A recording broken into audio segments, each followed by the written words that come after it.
te min brandstof. Ek wil begin om 'n storie te vertel. Nou, en dit is 'n ware storie. En die storie gaan oor te min brandstof. En voor ek die hele storie gaan vertel, Adrie, kan jy daai dametjie langs jou vra om vir my al die kersse te kom aansteek? Ek dink, sy moet nou net 'n lighter vind ergens, daar lê 'n lighter. Toe kom steek vir my al die kersse aan. Terwyl ek aangaan, kan jy al die kersse vir my kom aansteek. Baie dankie. Die storie begin in 'n jaar wat John Mark, my seun, op 'n rugbytoer was terwyl hy in die laerskool was. En Laerskool Brackenfell 'n toerreël na Namibië toe en regdeur tot by Walvis Bay. En ek en my vrou en ons dogter, ons vat die bakkie en ons vat die karavaantjie en ons sleep hom deur Namibië toe en so by al die stoppe het ons daarom 'n 3-ster hotelletjie wat ons ingerig het. Maar die dag ry ons van Keetmanshoop af Mariental toe. Awie, jy ken nou daai pad, nê? Hy lê iets soos dit, reguit, en dan nog reguit, en dan nog reguit, en maak hy miskien 'n halwe draaitjie, dan is hy weer reguit. En in Keetmanshoop lê die bakkie redelik vol, maar die afstand tussen Keetmanshoop en Mariental is so 230 km, en 'n mens behoort daarom met 'n tank vol brandstof deur te kom. Jy moet nou nie sukkel om die kersse aan te steek, man. Ons ry en so op hierdie pad sê ek vir my vrou, hier is 'n verskriklike sterk wind van Windhoek se kant af, 'n noordewind. Hy druk daai bakkie en soos wat ons ry, as jy gaan kyk na die petrolmeter, Awie, hy maak iets soos zzz, want jy trap harder as wat jy moet trap en jy gaan nie maar net in die wind in, jy probeer die wind wegdruk ook. En lank voor Mariental begin daai brandstof heeltemal in die rooi te lê. En wat gebeur wanneer hy in die rooi lê? Daar gaan 'n liggie aan. En ons lê toe omtrent so 14 km voor Gibeon. Weet julle wat is Gibeon? Julle wil nie weet wat is Gibeon nie. Op Google sê dit, daar is 'n petrolstasie. Ek sê my vrou, moenie worry nie, ons gaan dit maak. Ons gaan net 14 km, ons ry net stadiger, hou net koers, ons is nie bang nie, maar die sweet loop my af. En die wind voel dit of het al hoe sterker raak. Kom, ek wil hier net wys hoe lyk Gibeon.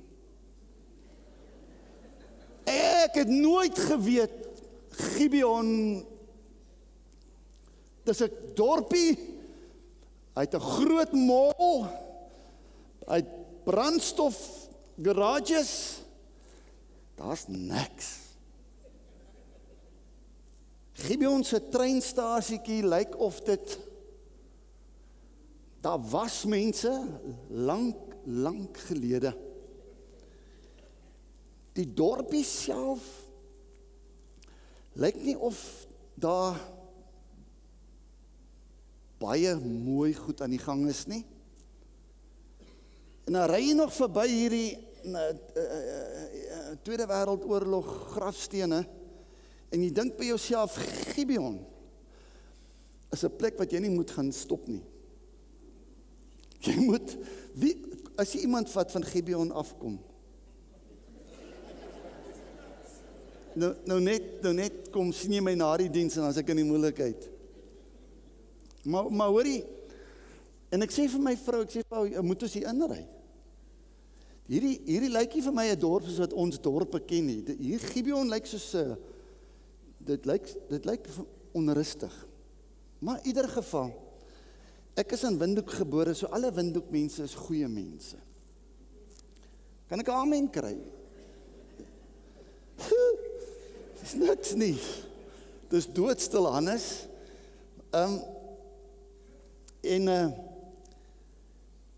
Ons ry toe nou in Gibeon in, ons ry nou deur die straatjies en nou, ja, ek is in die nood, so ons begin hier te vra en daar te vra. En hulle sê op die ou end, maar hoor, hier is nie 'n brandstofstasie binne in Gibeon nie. Dis nou baie goeie nuus. Maar onder in die dorp is daar 'n winkeltjie en baie keer het hulle ekstra brandstof. En so kry ons toe nou brandstof en ons het toe iets ingegooi en ons kon toe deurwerk tot by Mariental.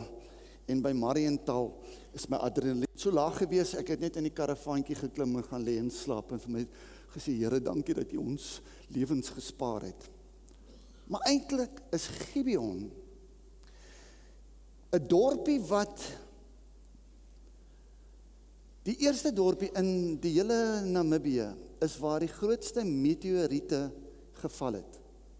En al daai meteoriete, jy kry dit in Windhoek self, kom van die dorpie Gibeon. Gibeon is eintlik op die kaart omdat daar 'n groot rots opgeval het. En die rots het gemaak dat daar 'n nedersetting gekom het en dat daar mense gekom het en dat daar 'n treinstasie was.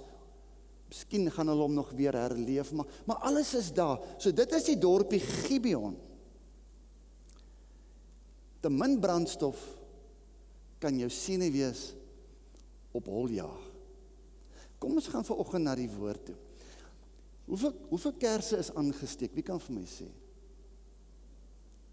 Nie 8 nie. Hoeveel kersse is hier so? Dankie, daar's 10.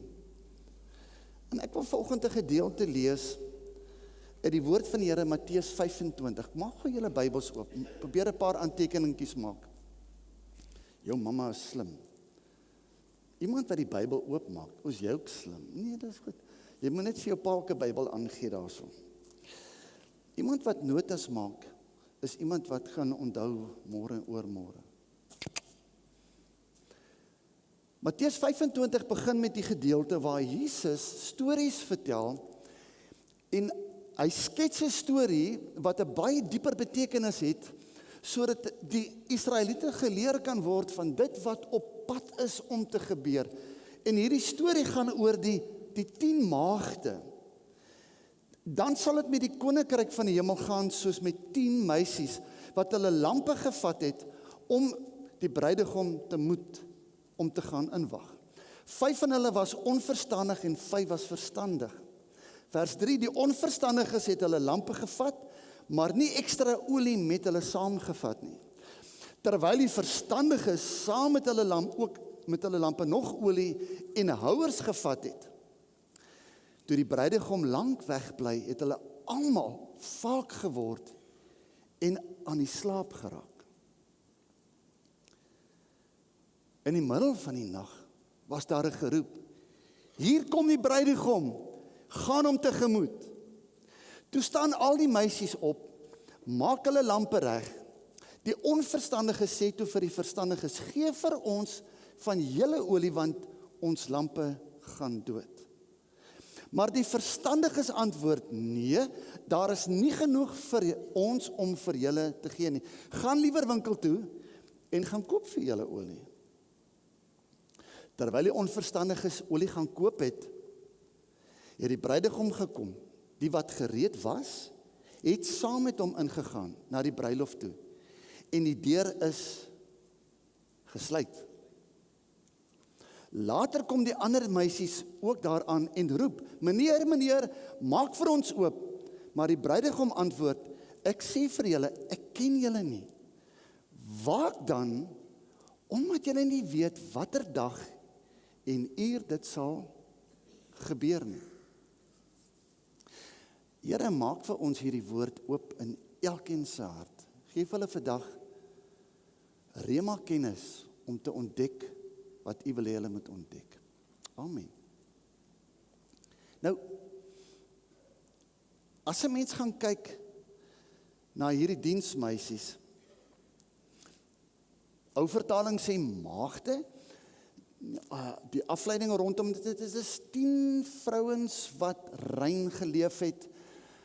Hulle het geleef in heiligmaking, hulle het geleef in rein harte, hulle het hulle lewens so toegewy, dat hulle absoluut vir God geleef het. So, maar die gelykenis praat van twee groepe.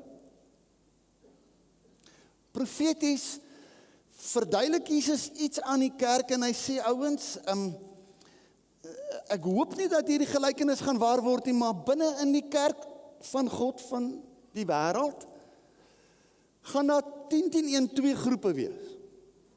Daar gaan 'n verstandige groep wees, en daar gaan 'n onverstandige groep wees. Kom ons kyk net van hulle karaktertrekke. Die hele groep, almal van hulle was opgewonde oor dit wat gaan gebeur. Ten tweedens, hulle het 'n verwagting gehad van die bruidegom is op pad. Hulle het almal geleef in reinheid, heiligmaking, skoonheid van hart. Hulle altyd net lampies by hulle gehad. Dis die verskil. Net 5 van hulle het ekstra olie gehad vir hulle lampies.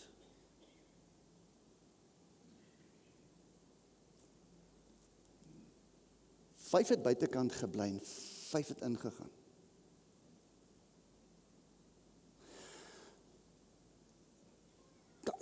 Kan dit wees, hier's 'n vraag, Jaco, daarbo, hier's 'n vraag. Kan dit wees dat in God se koninkryk, die dag wanneer Christus kom, net 'n helfte van die kerk gereed gaan wees vir die eindelike koms van Christus? Ek weet nie of Jesus in statistieke opgelei was nie, maar hy het baie gelykenisse vertel met statistieke in. So as dit gaan oor statistieke, dan is my vraag, as ons hierdie storie hoor, as ons hierdie vergelykenis hoor, wat is dit wat ons as kerk kan doen? Want ons hoef nie eens volgens statistiek te bly nie. Ons kan profeties vir onsself begin inrig en sê, luister, okay, daar's 'n kans dat die helfte gaan reg wees, maar daar's ook 'n kans dat almal kan reg wees vir die koms van Christus. Kan ek 'n amen kry? Die vraag is, wat moet ons doen? Wat moet ek en jy, wat moet jy doen om te sorg dat daar genoeg olie is? So as jy op pad is na Mariental toe en jy het nie genoeg brandstof nie, wat gaan gebeur? Jy gaan by Gibeon 'n draaitjie maak. Gaan maak maar by Gibeon 'n draaitjie. As ons te min brandstof het ons nog tyd om brandstof te gaan koop. Kan ek 'n amen kry? So hier's 'n tydperk waarin ons lewe, ons noem dit genade, maar dis 'n gunstige tyd van die Here wat vir ons help om ons gereedheidsvlakke 'n bietjie op te skuif. Nou, in 'n kommentaar, ek is baie lief vir die Matthew Henry commentary. It says the following: those are the truly wise or foolish that are so in the affairs of their souls. Many have a lamp of profession in their hands, but have not in their hearts sound knowledge and settled resolution, which are needed to carry them through the services and trials of the present state. Their hearts are not stored with holy dispositions by the new creating Spirit of God. Nou, dis 'n kommentaar, nee, soos hy's baie diep. So wat dit vir ons sê is, elkeen van ons het 'n lampie in ons hand. En dit kan ons siele versadig maak en ons siele vol maak om altyd in gereedheid te wees, want ons kan altyd in gereedheid lewe. Baie keer word die siel versteur deur die probleme van die lewe. Okay, as ons 'n stap teruggaan na laasweek se boodskap, baie keer word saad gesaai en dan val dit op 'n plek waar dit nie ontkiem nie. Maar as ons die grond voorberei dat God se saad altyd kan val op 'n gesonde hart, dan gaan daar ontkieming wees. So as ons harte inrig, dat ons voortdurend die Heilige Gees se krag en die Heilige Gees se nuwe skepende krag in ons te kan ervaar, gaan ons lampies altyd vol genoeg bly om reg te wees vir die koms van die Here. Die vraag is, hoe kan ek dit doen?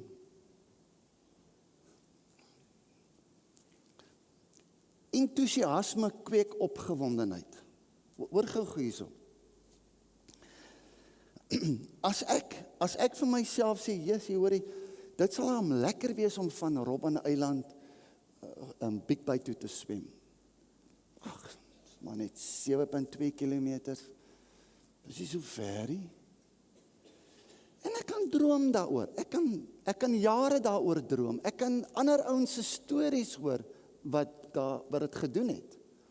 Tot die dag wanneer ek besluit, maar ek gaan dit doen.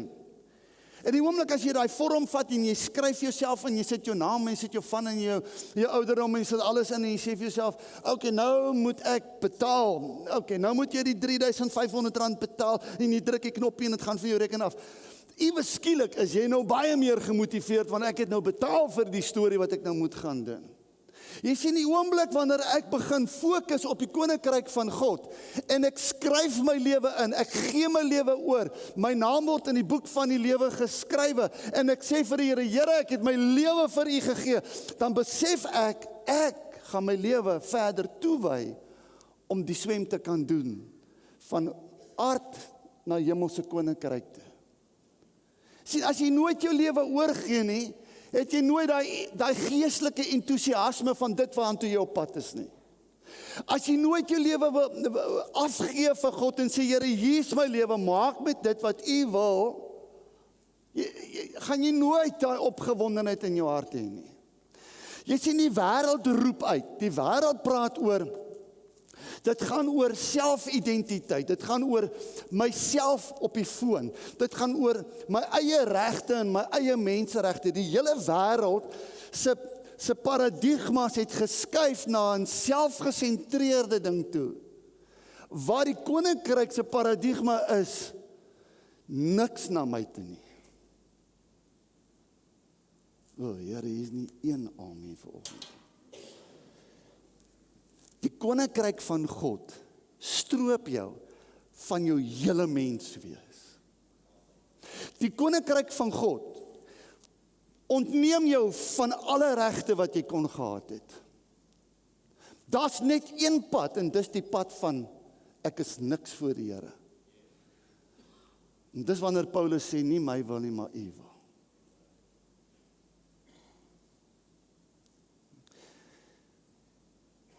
Dalk is dit die challenge vir oggend, dat ek is so in beheer van my lewe, dat God het eintlik nie enigiets om te sê vir my nie, want ek is in beheer van my eie lewe.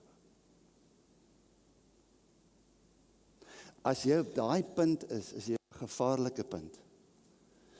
Ek dink dan is jy op die punt wat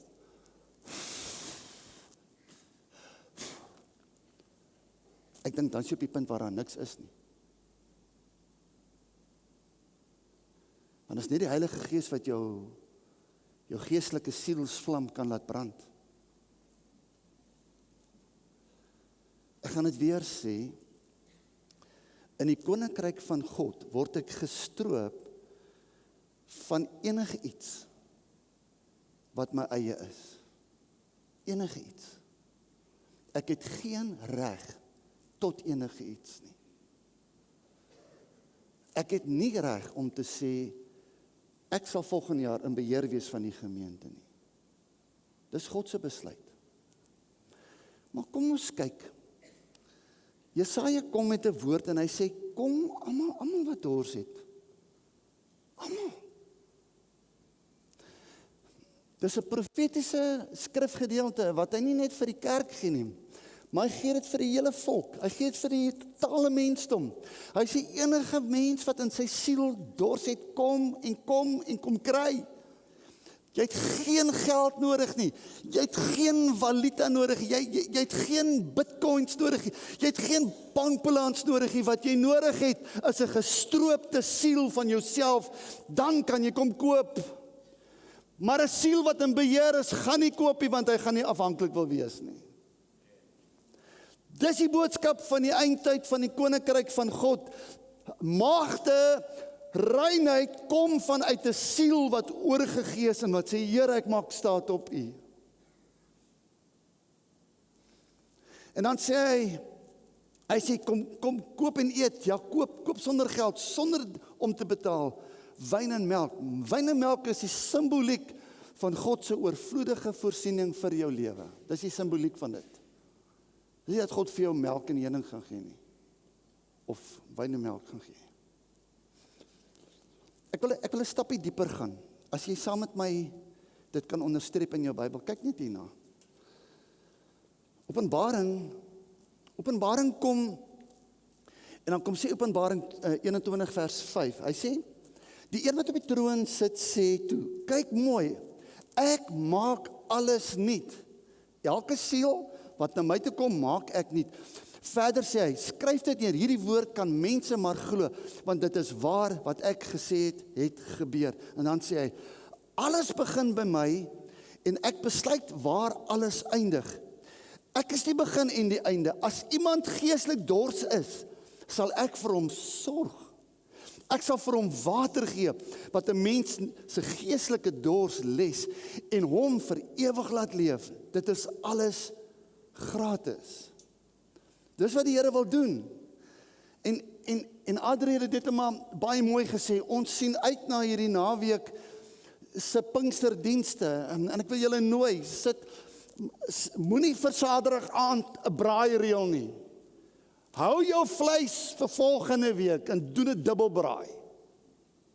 Kan ek 'n amen kry? Moenie braai die naweek nie. Kom kerk toe. Kom 6:00, dan gaan 'n koppie koffie wees en kom sit saam met ons in die teenwoordigheid van die Here. Kom geniet dit. Dit gaan ongelooflik wees. Okay? Maar ek wil nog 'n stap dieper gaan, want hier lê die groot sleutel vir die oggend. En dan sê hy, hoor gou mooi na hierdie skrifgedeelte. Die persoon wat eind uit as Christen volhou, sal soos 'n egte kind al hierdie dinge van my erf. Dit is my ooreenkoms. Ek sal vir hom 'n God wees en hy sal vir my 'n kind wees. Maar 'n see van brandende vlamme, van swaal, wag vir ander mense. Dit is daardie lafhartige mense wat nie na my luister nie. Hulle doen die vieslikste dinge. Hulle gee nie om ander mense dood te maak nie. Hulle slaap rond en hulle doen seksuele dinge wat 'n mens nie behoort te doen nie. Om nie eens te praat van hoe hulle afgode dien en soos towenaars allerhande geestelike magte vir hulle eie voordeel probeer manipuleer nie. Dit is ook hulle wat so lieg. Nou ja, vir hulle wag daar geen toekoms nie, net die tweede dood. As ek na hierdie woord kyk vanoggend, dan vind ek dat die hele skrif gee vir ons 'n prentjie. Daar gaan twee groepe mense wees. Daar gaan 'n groep mense wees wat toegewyd in reinheid en heiligmaking gaan hulle lewe leef vir die Here. Jy gaan by hulle 'n humbleness vind, jy gaan by hulle 'n afhanklikheid vind, jy gaan by hulle altyd iets van die Here vind. Dit gaan 'n groep wees wat altyd lief gaan bly wees vir die Here. Maar daar gaan 'n groep wees. En is juist hierdie groep wat die wêreld manipuleer. Dit gaan 'n groep wees wat gaan voorgee hulle is rein, maar in hulle harte is al hierdie goed aan die gang. Jy sien ouens, dit maak nie vir die Here saak hoe ons by die kerk is nie, want hier by die kerk lyk ons almal vriendelik en geestelik en dit gaan vir God oor wat jy is daar aan die kant. En ek wil jou vra vanoggend, waaroor praat die Heilige Gees met jou? As dit goed in jou lewe is wat verwyder moet word, gee dit vir hom. is nie die moeite werd om vir 60 of 70 of 80 jaar terwyl ons op hierdie aarde is, jouself so terug te hou dat jy nie die ewigheid saam met God kan leef nie. Kan ek 'n amen kry? Dis nie die moeite werd om nou hier al die dinge van hierdie wêreld te hê en al hierdie dinge mooi te wees en al die dinge te weerspieël wat jy nie veronderstel is om te weerspieël nie. Maar jou siel is stikkend en verlore.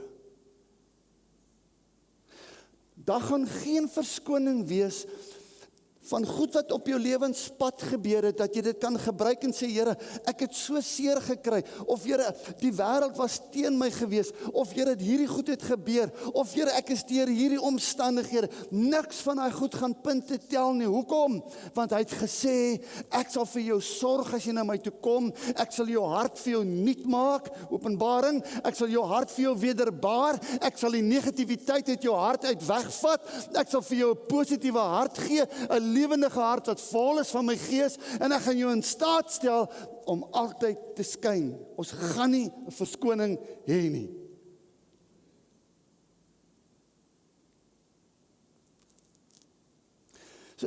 So dit aktiveer my vanoggend, om opnuut weer te sê, Here,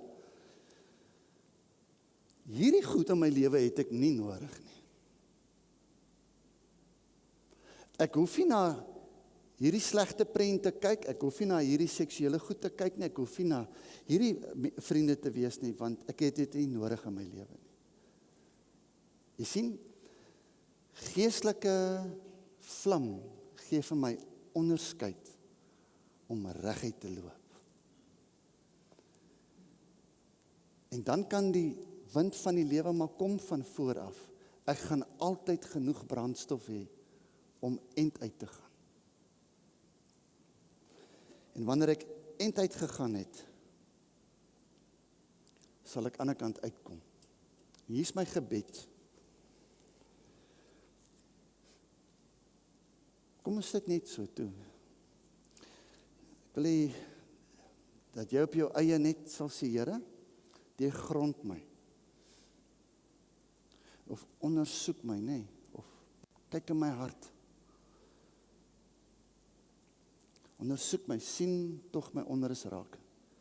Kyk of ek nie op die verkeerde pad is nie, en lei my na die beproefde pad, die pad van Christus. Kom ons, net daar waar jy sit.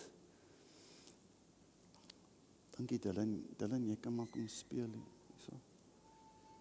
Dankie Here. Dankie Here. Jou ma kan nou nie vir jou bid nie, en jou pa kan ook nie vir jou bid. Ek wil hê, wees man genoeg om vir die Here te sê, Here, kom kyk in my hart. En as jy dit gesê het, gaan die Here dadelik vir jou sê, yes, ek is hier om te kyk in jou hart. Ek is hier om jou te help. Stop dit waarmee jy besig is. Nou in die oomblik wanneer jy gaan sê, mevrou, wanneer jy sê, Here, kom kyk in my hart, dan gaan hy sy lig op jou hart skyn en gaan vir jou sê, wow, hierdie goed is mooi, maar hierdie goed moet jy van ontslaa raak ontslaaf van dit. Deurgrond my, Here, kom deurgrond ons as gemeente. Kom grawe in ons harte, Here, sodat ons nie net rein sal wees, nie net ons olie sal gereed hê nie, maar dat ons ekstra houers in ons siele sal saam sleep, wat sal sê, dit maak nie saak wat die omstandighede is, dit maak nie saak hoe lank die bruidegom wegbly nie, my hart is gereed, ek het genoeg olie in my wese, om te wag vir die koning van alle konings. Kom Here, kom doen dit. Mag reiniging deel wees van ons harte vanmôre, Here. Mag U vanoggend kom en ons harte kom volmaak met die Heilige Gees. Asseblief, Here. En ons almal sê amen.